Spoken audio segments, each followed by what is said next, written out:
Bien-aimés frères et sœurs, que la grâce du Seigneur vous soit accordée. Je suis donc encore devant vous.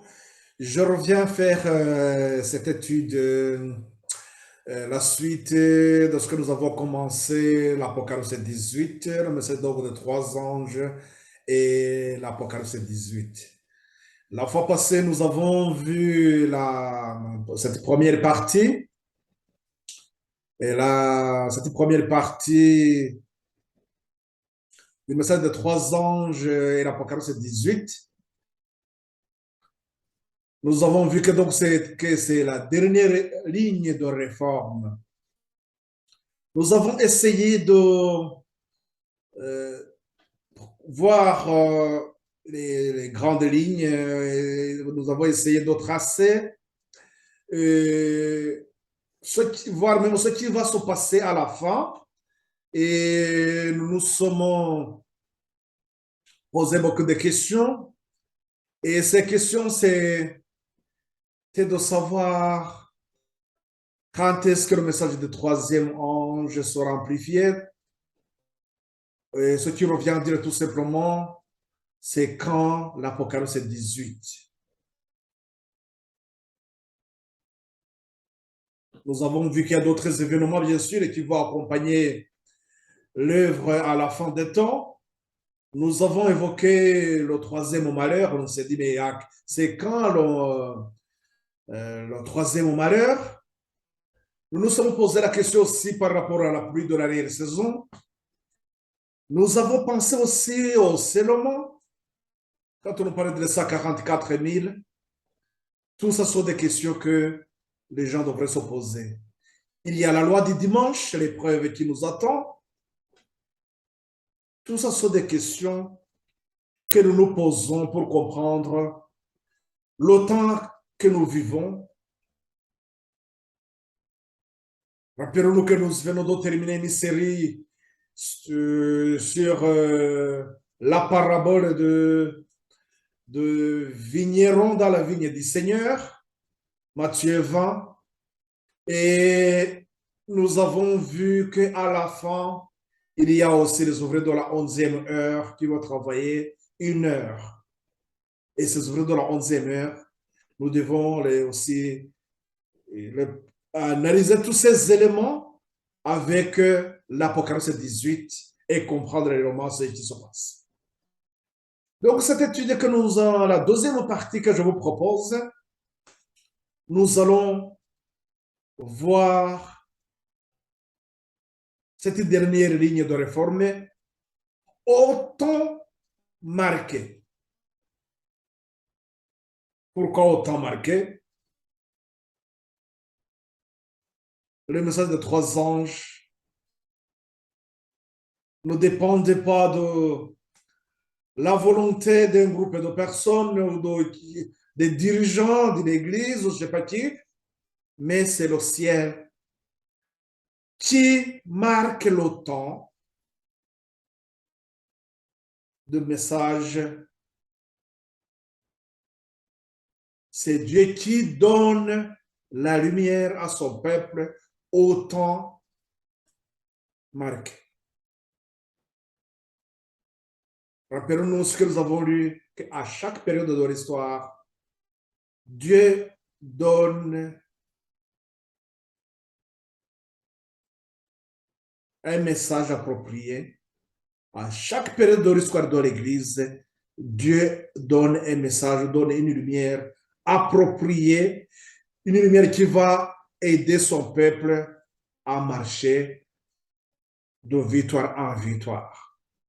Donc, nous allons voir cette dernière ligne de réforme de l'Apocalypse 18, au temps marqué. Nous allons essayer de déterminer le temps qui était alloué à cette ligne de réforme de l'Apocalypse 18. Mais avant de commencer, je voudrais tout d'abord saluer aussi les frères et les sœurs, vous qui êtes aussi au nord de l'Europe, ici ça doit être la Belgique. Je vous salue et je salue à d'autres aussi qui se joignent à nous par Facebook. Et nous allons essayer de vous partager toujours l'écran et comme ça, lorsque la vidéo sera prête, je vous l'envoie comme d'habitude. Mais je voudrais effectivement que pour que chacun puisse trouver aussi son moment d'étudier. Et nous allons invoquer, nous allons demander au ciel de nous assister et pour que les anges du ciel viennent auprès de chacun de vous, de nous, et accompagner cette étude pour que cette étude touche notre cœur et que nous puissions comprendre le temps que nous vivons. Prions notre Seigneur.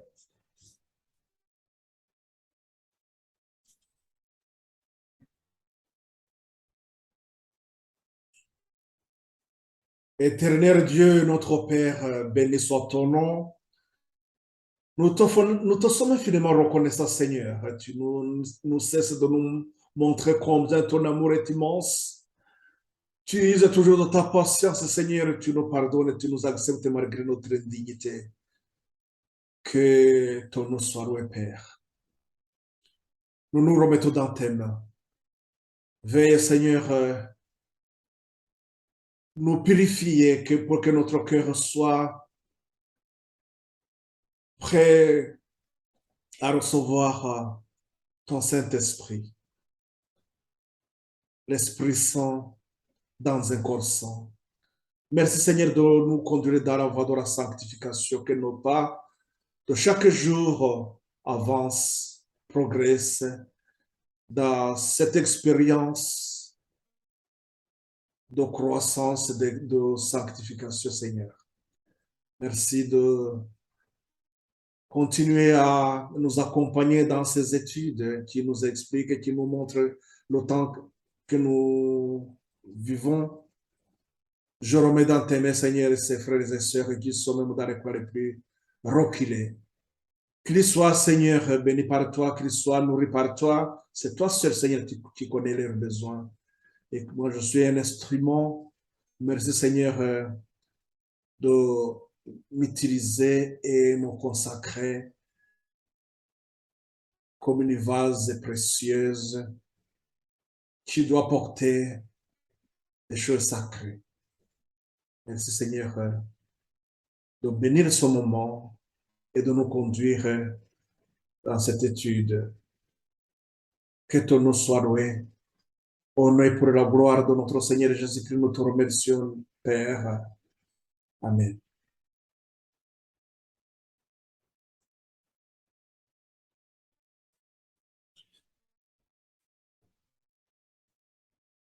Comme je vous disais, donc cette étude, la fois passée, je vous avais dit que nous allons essayer d'y aller doucement et sûrement.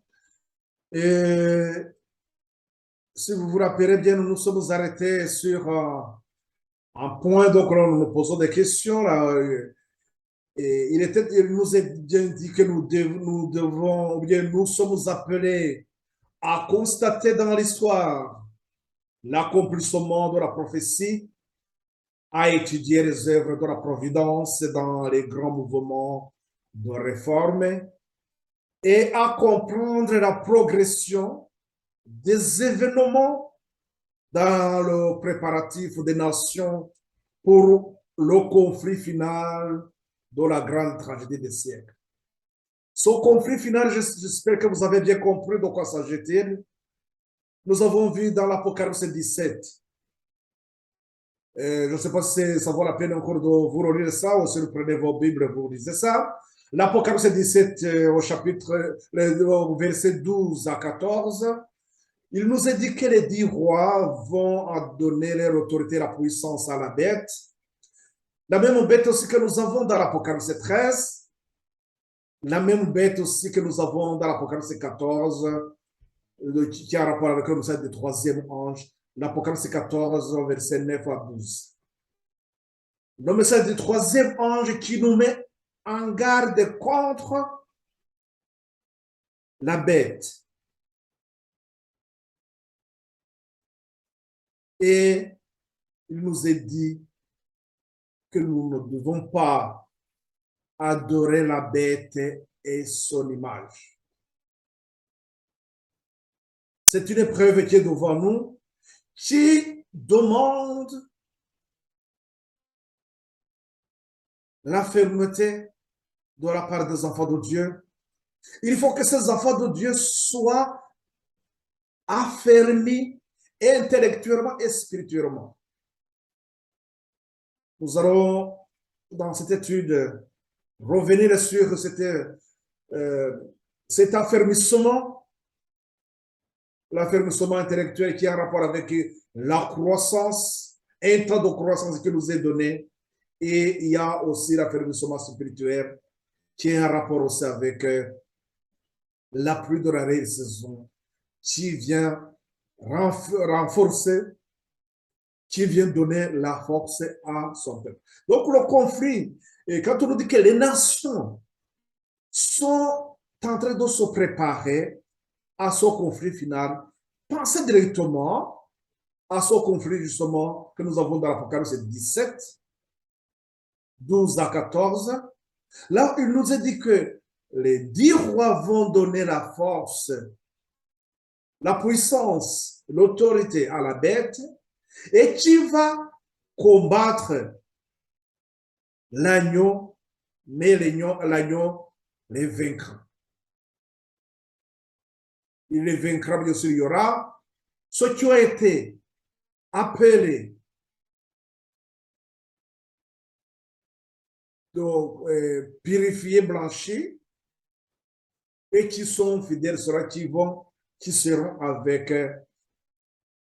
l'agneau sur le mont de Sion,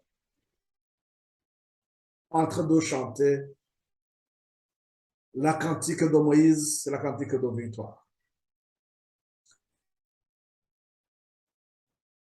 Donc nous allons voir, donc c'est l'Apocalypse 18 qui vient répondre à cette question de l'amplification du message du troisième ange pour que l'œuvre se termine dans une puissance qui dépasse ce qui s'est passé à la Pentecôte et même ce qui s'est passé en 1844.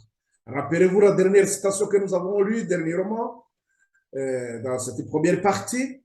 Nous avons vu dans Témoignage volume 3 à la page 411 que la servante du Seigneur a vu une réforme. Elle dit qu'on se croyait en 1844. Et cette réforme, dans la puissance à laquelle ce message est annoncé, revient justement à l'accomplissement, à l'amplification du message du troisième ange qui devient le grand cri. Je vais vous donner une citation, mais avant de vous donner cette citation, je vais vous partager bien sûr l'écran comme d'habitude. Je souhaite vous partager l'écran.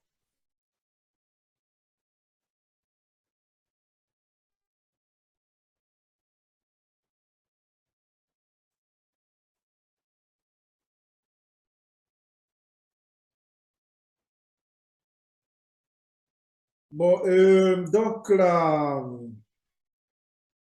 le message donc de trois anges et Apocalypse 18 et la dernière ligne de réforme au temps marqué,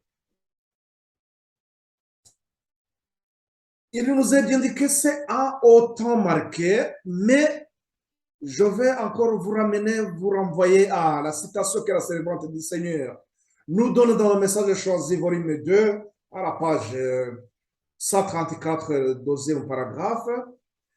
On nous montre comment Satan est en train d'aveugler ou bien d'empêcher que les enfants de Dieu comprennent le temps dans lequel nous sommes. On nous dit que Satan va empêcher l'Église de discerner la portée du triple message. Soulignons qu'il va empêcher de discerner la portée du triple message. Nous allons voir aussi tout à l'heure. Nous allons revenir sur cette citation. Que toute âme qui tient fermement le drapeau de la vérité, proclamant la loi de Dieu, se souvienne que la foi de Jésus est liée au commandement de Dieu. Le troisième ange nous est présenté comme volant au milieu du ciel et criant à haute voix, c'est ici la persévérance des saints qui gardent les commandements de Dieu et la foi de Jésus. L'Apocalypse 14 au verset 12. Le premier, le second, le troisième message angélique.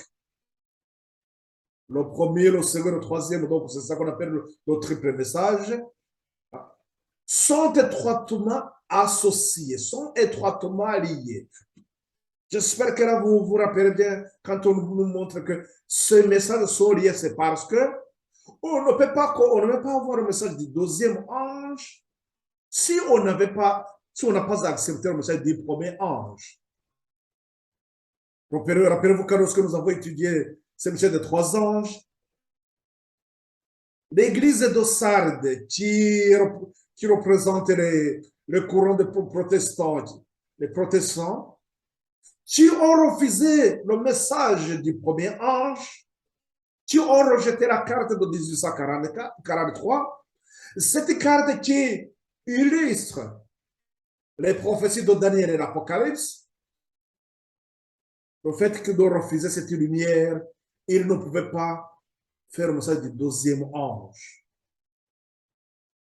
C'est pour cela que il nous est dit pour Sardes que ceux qui n'ont pas souillé leurs habits, ce serait qui pouvaient rentrer dans le message du deuxième ange, c'est-à-dire rentrer dans cette deuxième étape, la voie de la sanctification. Cette expérience des millénites, ce qui est en rapport avec l'église de Philadelphie, cette église que Dieu a approuvée. C'est cette préparation de cela qui attendait Christ en 1844. Là, nous avons vu que leur préparation a été approuvée par le ciel. Jésus a approuvé les préparations. Et c'est là où on nous dit que c'était l'accomplissement de la parabole des 10 vierges. Donc, c'est-à-dire que cette préparation doit être la nôtre aussi. Si réellement nous voulons terminer l'expérience qui nous est demandée pour faire face à la bête, pour être avec l'agneau sur le mont de Sion en chantant le cantique de Moïse. Qu'est-ce qui nous a dit donc ce triple message? L'évidence de la vérité permanente, toujours vivante de ces grands messages qui ont provoqué une si forte opposition de la part du monde religieux ne peut nous être ravis. Ceux qui sont dans cette expérience des trois anges, ils ont compris, ils ont vu que ces messages ont provoqué une si grande opposition. Là, donc, non seulement avec le message du premier ange, mais avec le message du deuxième ange. Je vous ramène dans ces études que nous avons vu que à chaque fois que le message était amplifié, Satan suscitait aussi ses agents pour faire face à ce réveil, pour empêcher l'œuvre de progresser. Et c'est ça qu'on nous dit que ces grands messages qui ont provoqué une si forte opposition de la part du monde religieux ne peuvent nous être ravis. On sait ce que signifie pour nous. Satan, ce que je voudrais souligner, c'est ça. Satan s'efforce constamment de jeter son ombre infernale sur ces messages. Je pense que les adventistes, ceux-là qui sont dans le message de trois anges, qui ont connu qui sont dans la suite de cette ligne de réforme des Millérites, je pense que là, ils seront d'accord avec moi de dire que Satan s'efforce constamment de jeter son ombre infernale sur ces messages pour que l'Église du reste ne puisse en discerner la portée de ces messages, le temps et le lieu. Mais ces messages, quand ils restent vivants, néanmoins, et ils continueront à exercer leur influence sur notre expérience religieuse jusqu'à la fin des temps. Satan va empêcher l'Église de discerner la portée du triple message.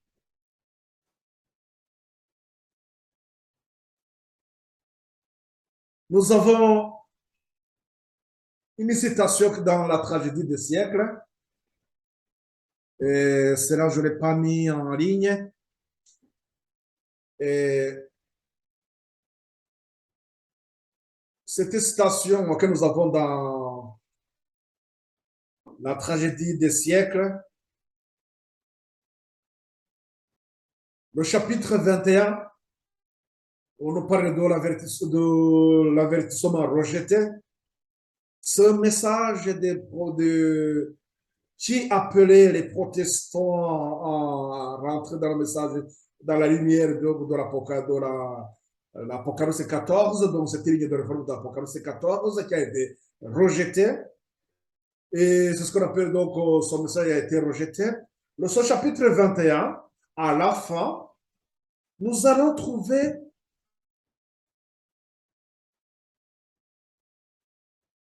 un passage qui nous montre à quel moment, parce que nous rappelons que nous sommes en train de voir quoi, à quel moment l'Apocalypse 18 devrait être proclamé. Nous allons lire ce paragraphe. Ce paragraphe nous donne les conditions ou bien là, une situation que chacun peut aussi essayer de revoir, se dire est-ce que c'est seulement ce qui se passe réellement? Le dernier paragraphe, il est dit ceci, donc le chapitre 21, un avertissement rejeté, c'est ça le titre. On nous dit ceci, le 18e chapitre de l'Apocalypse se rapporte au temps où, par suite de la réjection du triple message, du triple avertissement, du 14e chapitre, donc le verset 6 à 12, l'Église sera dans la condition prédite par le second ange, et où le peuple de Dieu, resté dans Babylone, sera exhorté à en sortir. Ce message est le dernier qui sera jamais donné au monde et il accomplira sa mission. Quant à ceux qui n'ont pas cru à la vérité, mais qui ont pris plaisir à l'injustice, seront abandonnés à la puissance d'égarement et croiront au mensonge. La lumière de la vérité brillera sur ceux qui seront prêts à recevoir. En ce moment-là, tous les enfants de Dieu plutôt demeurés dans Babylone, obéiront à l'appel, sortez du milliardaire, mon peuple.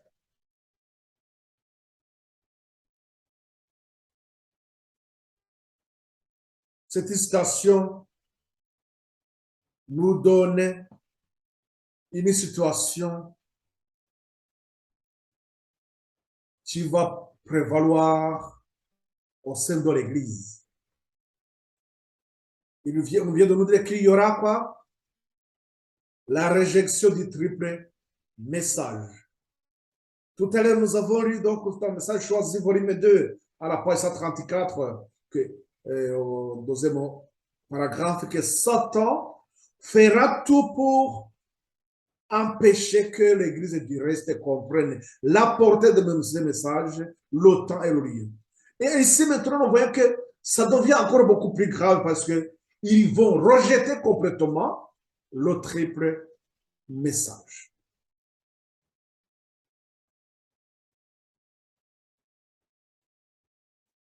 Je voudrais m'arrêter un instant ici sur cette citation parce que il faudrait que les frères et sœurs qui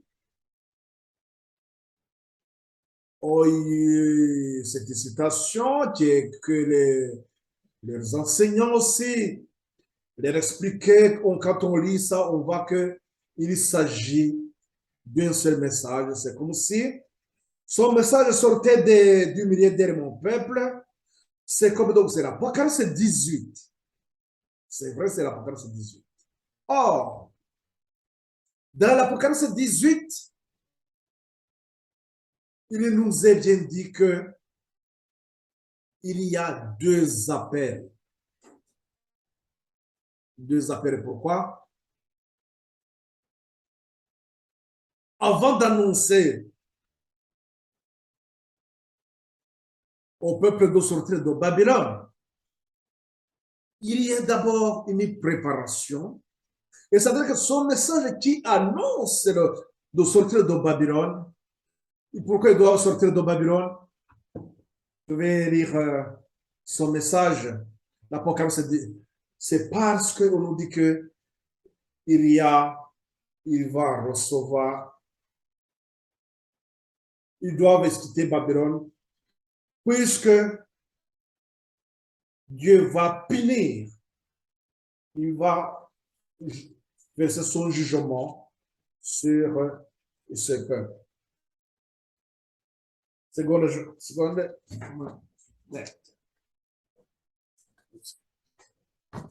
Vous excusez, il faut que je lirai ça.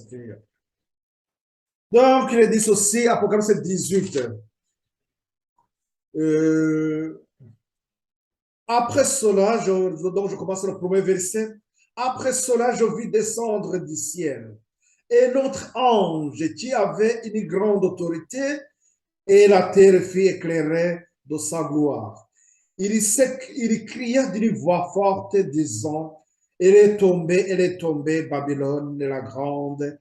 Elle est devenue une habitation de démons et un repère de tout esprit impur, un repère de tout oiseau impur et odieux. Parce que, au verset 3, toutes les nations ont bu du vent de la fureur de sa débauche, que les rois de la terre se sont livrés avec elle à la débauche, et que les marchands de la terre se sont enrichis par la puissance de son luxe. Le verset 4, et j'entendis du ciel notre voix qui disait, sortez du milieu d'elle, mon peuple, afin que vous ne participiez point à ces péchés et que vous n'ayez point de part à ces fléaux. Car ces péchés se sont accumulés jusqu'au ciel et Dieu s'est souvenu de ses iniquités. Ils vont donc, c'est le moment où les fléaux vont tomber. On demande aux enfants de Dieu de quitter, de fuir, de sortir de Babylone. Là, je ne veux pas prendre une étude pour vous explorer beaucoup plus en détail dans cette Babylone. Ce que je suis en train de vous montrer, c'est autant marqué de cette dernière ligne de réforme. C'est autant marqué. D'abord, nous avons vu un signe, c'est qu'il va y avoir la réjection du triple message. La réjection donc du message des trois anges. Le rejet de cette ligne de réforme d'Apocalypse 14. Comme je vous ai dit aussi que les lignes de réforme, c'est comme la ligne de réforme précédente doit allumer la suivante. Cela veut dire tout simplement que ceux qui ont compris dans l'Apocalypse, ceux qui étaient dans cette ligne de réforme d'Apocalypse 14, ce sont ceux qui vont éclairer l'Apocalypse 18. Rappelez-nous ce que nous avons vu, les ouvriers que Dieu a envoyés dans sa vigne à différents moments. Ces ouvriers, lorsqu'ils arrivaient dans la vigne, à un moment donné, Dieu a envoyé d'autres. Nous avons vu qu'à la 6e heure, lorsque les réformateurs du 6e siècle, donc les Luthères, leur lumière, c'était pour préparer la ligne de réforme des Millérites, donc l'Apocalypse 14. Et donc, l'Apocalypse 14 aussi, le début de message de trois anges, nous voyons que l'Apocalypse 18 est éclairé par aussi cette lumière-là. C'est ce que nous avons dans l'Apocalypse 18. Il vient amplifier un message du troisième ange. Donc, nous voyons que c'est toujours dans la même continuité. Donc, ceux qui ont rejeté le message de triple message, nous voyons qu'ils ne pourront pas comprendre ce qui se passe avec l'Apocalypse 18. Donc, là, l'avertissement rejeté, lorsque le triple message sera rejeté, ça c'est un signe, mais cela ne nous indique pas l'heure, ne nous donne pas le temps. Or, nous avons vu que dans les messages choisis, ces citations, je vous renvoie dans le message choisi, à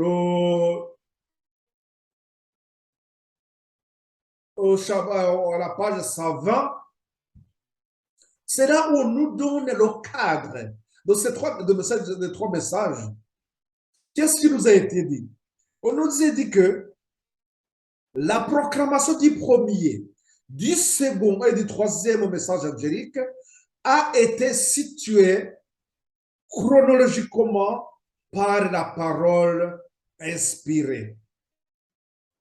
Nous voyons que ces messages sont situés d'une manière chronologique. Après, il nous est dit que pas un clou, pas une épingle ne doivent être déplacés. On ne peut pas bouger ces messages parce que chaque message avait sa date, telle que je vous ai expliqué, je vous ai montré l'histoire des Millérites. Nous avons un petit schéma, je crois que vous pouvez regarder ça. À chaque message, il y avait une date bien précise. Ce qui nous revient à dire tout simplement que le message du troisième ange aussi va avoir une date précise. Donc, on ne peut pas. Ce que nous avons lu dans la tragédie des siècles, la tragédie des siècles nous donne tout simplement une condition, mais nous ne savons pas exactement cette date. Et donc, nous avons dit que pas un clou, pas une épingle ne doivent être déplacés. Une autorité humaine n'a pas plus le droit de modifier la situation de ces passages que de substituer le Nouveau Testament à l'Ancien. L'Ancien Testament, c'est l'évangile en figure et c'est un symbole. Le Nouveau en est la substance. L'un est aussi essentiel que l'autre. L'Ancien Testament offre des leçons issues de la bouche du Christ qui n'ont rien perdu de leur force et de leur valeur. Donc, nous voyons qu'il y a cette continuité. Donc, c'est ce que nous avons vu que aussi, ces messages et formes sont associés, sont liés entre eux. Donc, mais ces messages, à chaque message, une fois un message a terminé son temps, son œuvre, c'est à ce moment-là que le deuxième ange s'intervient. Le premier termine son œuvre, mais son œuvre, bien sûr, continue. Mais je pense que là, vous me comprenez très bien. C'est-à-dire qu'un message est donné, il arrive à un moment où ce qui devrait être affermis dans son message sont affermis. Ceux qui ne sont pas affermis, c'est qu'ils seront écartés. Bien sûr, mais son message continue toujours à parler aux autres. Mais ceux qui ont négligé leur temps, ceux qui ont rejeté son message, donc pour eux, il faut qu'à un moment donné, ils sont mis de côté. Mais ceux qui ont accepté cette vérité, cette lumière, il faut qu'ils sont prêts à recevoir une autre lumière. C'est pour ça qu'on nous dit que ceux qui n'ont pas accepté le message du premier ne peuvent pas recevoir le message du deuxième. Ceux qui refusent le message du deuxième, non, plutôt ceux qui refusent le message du troisième, montrent qu'ils n'ont pas reçu le message du deuxième. Et ceux qui regardent tout simplement que le message du premier aussi, ils n'avaient pas bien compris. Voilà pourquoi on ne peut pas donc recevoir le message du troisième. Il faut cette continuité. Le premier message, le deuxième et après enfin le troisième. C'est ça que nous donne ce triple message nous dit qu'il sera rejeté. Mais qu'est-ce qu'on nous dit donc dans l'Apocalypse 14? Ces messages, plutôt de l'Apocalypse 18, ces messages de l'Apocalypse 18, je voudrais souligner un point très important. Je dirais ce point a été un point d'achoppement pour certains dans différents ministères tels que je l'ai constaté. Ce message d'Apocalypse 18, il y a deux appels. Et d'ailleurs, tout à l'heure, nous venons de le lire. Donc, 1 à 3, Apocalypse 18, 1 à 3, on nous parle de l'autre ange. Et 4 et 5, on nous dit qu'il n'y voit. Ce n'est pas dans la même continuité. C'est pour ça que dans l'Apocalypse 18, nous avons deux appels. Nous avons deux appels. J'espère que vous avez le tableau que je vous ai envoyé. C'était pour que ce tableau puisse nous aider à suivre. Bon, je vais encore, à la fin, je vais essayer encore de vous la mettre pour que vous puissiez encore regarder. Et on aura encore à l'exploiter en profondeur, mais pour le moment, je essaie tout simplement de vous montrer ce cadre-là de message de l'Apocalypse 18. Donc, dans l'Apocalypse 18, il y a deux appels. Il nous est dit aussi à la page 134 de purification du temple